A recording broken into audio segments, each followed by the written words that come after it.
Bonjour à tous, on se retrouve ici en plein champ sur Openfield dans l'Essonne, organisé par Bioline. Donc voilà, une nouvelle après-midi de live qui commence.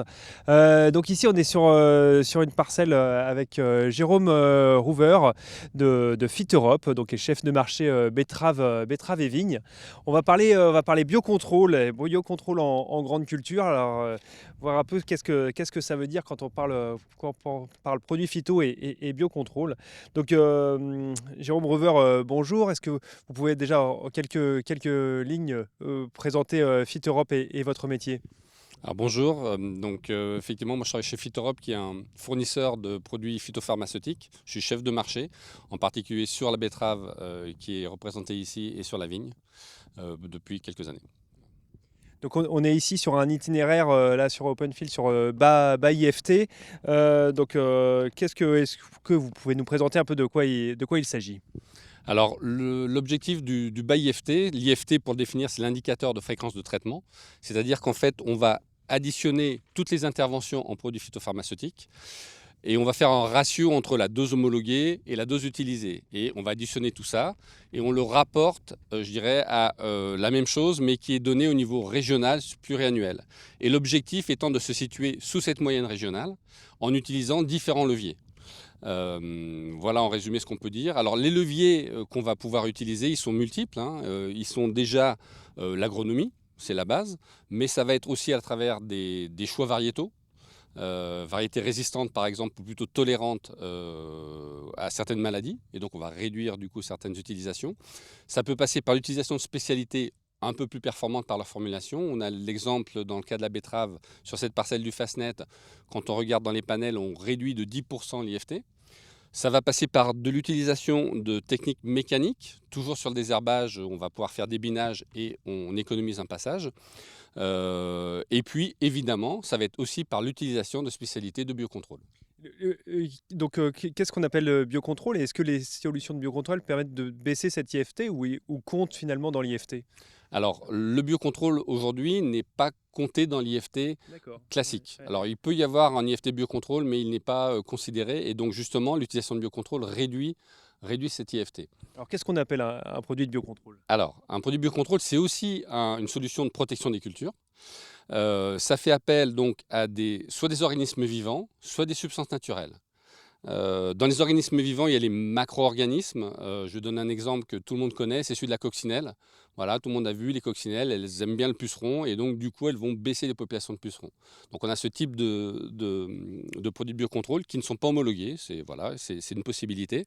Et puis ensuite, il y a des autorisations de mise en marché pour toutes les autres spécialités, comme pour un produit classique. Donc ça va aussi être bien contrôlé.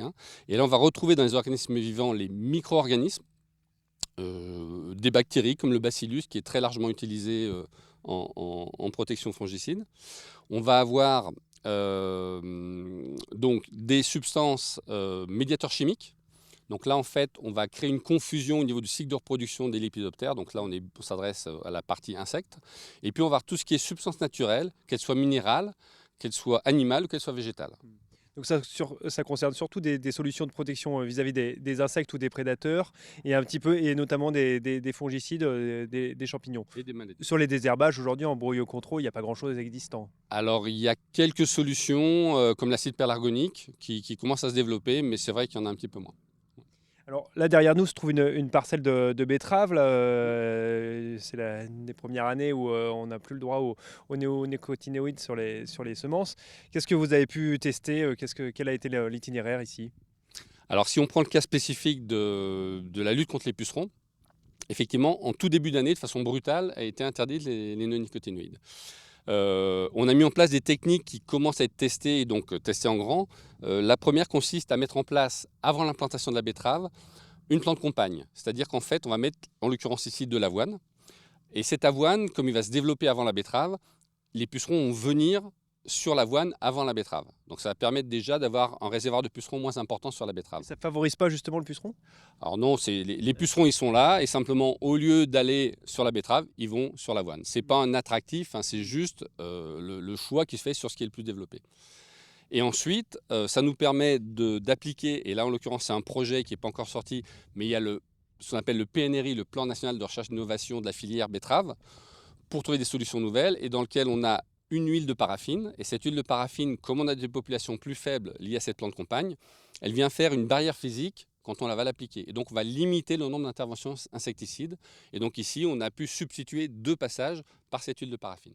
Et avec des attaques de pucerons, il y a des cas de jaunisse là ou pas forcément? À ce jour, on ne voit pas encore s'exprimer les cas de jaunisse, donc c'est un petit peu tôt pour en juger. Mais on a déjà un peu d'expérience en la matière, on s'aperçoit que ça fonctionne plutôt pas mal. Alors, si on revient sur les produits de biocontrôle, quels sont les intérêts pour les agriculteurs et les distributeurs de se lancer un peu dans ces produits de biocontrôle? Alors on l'a dit, hein, ça permet de réduire l'IFT. Donc cette réduction de l'IFT, elle permet d'accéder à contractualiser ce qu'on appelle des mesures agroécologiques et climatiques, les MAEC, qui pour l'agriculteur peuvent être rémunérateurs. Ça peut être le moyen d'accéder à la haute valeur, à la qualification d'haute valeur environnementale, le HVE, en particulier au niveau les plus élevés. Donc pour l'agriculteur, voilà, il y a déjà ces 2 bénéfices qui sont très significatifs. Pour le distributeur, il est aujourd'hui objectivé sur une économie de produits phytosanitaires, ce qu'on appelle les CEPP, certificats d'économie de produits phytosanitaires. Et donc les produits de biocontrôle, mais aussi certaines techniques matérielles, voire certaines variétés, donnent des CEPP. Voilà. Et puis dans tous les cas, ça permet de répondre aussi à une demande sociétale, tout simplement. Et aujourd'hui, c'est quoi la part de marché des biocontrôles par rapport au marché global des produits phyto? Alors globalement, je dirais que sur la partie culture spécialisée, c'est un petit peu plus développé, il y a un peu plus de solutions. Sur la partie grande culture, c'est encore faible, hein, on est, je pense, un petit peu en dessous de 5%. Malgré tout, c'est quelque chose qui se développe. Je vais prendre quelques exemples. Je vais prendre l'exemple du soufre. C'est un bon exemple parce que c'est une matière active très ancienne qui est connue depuis longtemps. Et on redécouvre certaines vertus. On prend le cas de la betterave sur Cercosporiose, on s'aperçoit que ça ne fonctionne pas si mal. En grande culture, on le connaît, et en betterave aussi sur l'oïdium. Et un des freins d'utilisation de ces produits-là pouvait être la formulation solide. On a travaillé des formulations liquides, et par exemple chez nous, on a une formulation fluide qui permet justement, avec des marques comme le Phyton, qui permettent de traiter et donc d'utiliser plus largement le soufre. Voilà. On a la même chose en anti-limaces. Nous, à la gamme, on a développé... C'est des choses que Phytorope travaille sur les anti-limaces? Ouais, tout à fait. Ouais. On avait à la gamme, alors déjà une bonne solution technique, mais qui est à base de métallides non classés. Donc ça, c'est intéressant avec le Techno Intense. Mais là, on développe maintenant aussi un phosphate ferrique sous la marque Fenech. Donc on peut, avec la même granulométrie, sans changer son réglage pour l'agriculteur, alterner les deux ou faire plutôt préférentiellement le phosphate ferrique si on a des conditions qui le permettent. Il y a un intérêt sur l'IMAS à multiplier les molécules différentes, enfin les molécules, les biocontrôles et du coup les sources minérales du coup? Alors en fait, on va être bien sûr fonction de l'année et fonction de la culture. La betterave n'est pas forcément la plus attaquée en termes de limaces, mais on peut avoir des cultures de printemps comme le tournesol très sensibles ou à l'automne des grosses pressions. Et à ce moment-là, soit si la pression est modérée, on peut faire qu'une application et passer avec un phosphate ferrique. Mais dans le cas où on doit faire plusieurs interventions, la rapidité d'action du métallide vient compléter. Et donc, je dirais que le biocontrôle, c'est un outil soit qui s'utilise tout seul, mais beaucoup en complément des produits classiques. Et donc, on va réduire ces IFT, on va garder l'efficacité. Quand on pense biocontrôle, on pense aussi pas mal aux insectes et au contrôle des insectes par d'autres insectes. Comment ça se passe par exemple? Alors, dans ce cas de figure, on a un exemple qui fonctionne très bien sur maïs. On a donc un lépidoptère qui vient pondre dans le maïs, la larve vient manger l'intérieur du maïs, est développé maintenant depuis plusieurs années des trichogrammes, qui sont des parasitoïdes. Donc eux, ils viennent parasiter l'œuf de la pyrale. Il va empêcher ces attaques. Et aujourd'hui, au niveau du groupe, il y a Bioline Agrosciences qui produit tout ça à Livron de façon très, très performante et qui est un des premiers acteurs sur ce trichogramme. Donc oui, pour lutter contre les ravageurs, on a des technologies de ce type-là qui fonctionnent très, très bien. Donc c'est assez convaincant, j'avoue, mais du coup, là, il n'y a plus qu'à développer ces parts de marché pour augmenter un peu cette part par rapport à la part produits phyto classique, si je veux dire. Ouais, alors ça fait partie je dirais, des défis qui sont devant nous. Beaucoup de firmes y travaillent, hein. Nous-mêmes d'ailleurs, ça fait partie vraiment des objectifs. On a dans notre site de production industrielle à Montreuil-Bellay, en ce moment, on développe un projet d'une unité de production spécifique pour le biocontrôle, donc pour éviter toute contamination. Donc là, on va être complètement isolé. Et puis on a plusieurs projets. Alors encore une fois, l'ensemble des acteurs en ont, mais on a 2 projets prometteurs à la fois sur céréales et betteraves sur la partie fongicide, dont un qui sera peut-être mis en marché la prochaine campagne.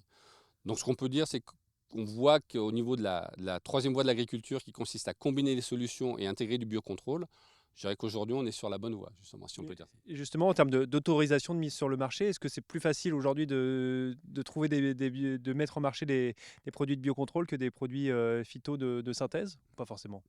Alors, il y a une volonté de développer le biocontrôle, donc de faciliter un petit peu. Malgré tout, on a des contraintes, et c'est tant mieux, qui restent les mêmes, parce qu'on veut faire des produits qui soient complètement sécurisés pour l'utilisateur et l'environnement. Donc on a des contraintes importantes, mais ça fait partie du jeu et on travaille Les mêmes, quels que soient quasiment les la mêmes. source Ouais. du produit. Ouais, tout à fait. Eh bien, Jérôme Rouver, merci bien. Et puis, on va retrouver Sophie sur le plateau d'Openfield pour un prochain sujet.